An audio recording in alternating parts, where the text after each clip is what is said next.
मोदी सरकार की नीतियों के खिलाफ आरएसएस के अंदर से भी आवाज उठने लगी है।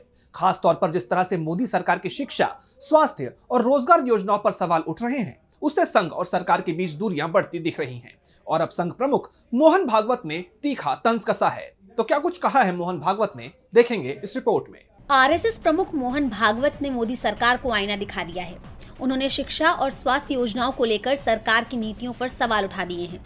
संघ प्रमुख ने साफ साफ कह दिया है कि आज के समय में ये दोनों चीजें आम आदमी की पहुंच से बाहर हो गई हैं। एक कार्यक्रम में भागवत ने कहा, और सबसे अधिक आवश्यकता सबको प्रतीत होती है स्वास्थ्य के लिए, शिक्षा के लिए।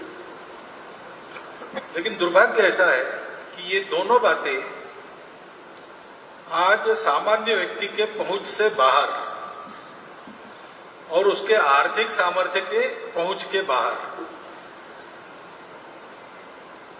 यानी सहज सुलभ नहीं रही और सस्ती भी नहीं रही। उन्होंने शिक्षा और स्वास्थ्य की जरूरत को बताते हुए कहा कि स्वास्थ्य और शिक्षा ये दो ऐसे विषय हैं जो आज के समय में पूरी दुनिया में बहुत बड़ी आवश्यकता बन गए हैं। क्योंकि ज्ञान का युग कहते हैं तो शिक्षा आवश्यक है। ज्ञान प्राप्त करना है तो उसका साधन शरीर ही है। स्वस्थ शरीर सब कुछ कर सकता है, अस्वस्थ शरीर कुछ भी नहीं कर सकता, केवल इच्छा कर सकता है।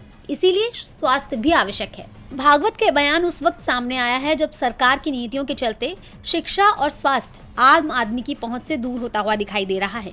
ऐसे में सवाल भी उठ रहे हैं कि क्या आरएसएस और बीजेपी में सब कुछ ठीक नहीं है। डीबी लाइव की रिपोर्ट।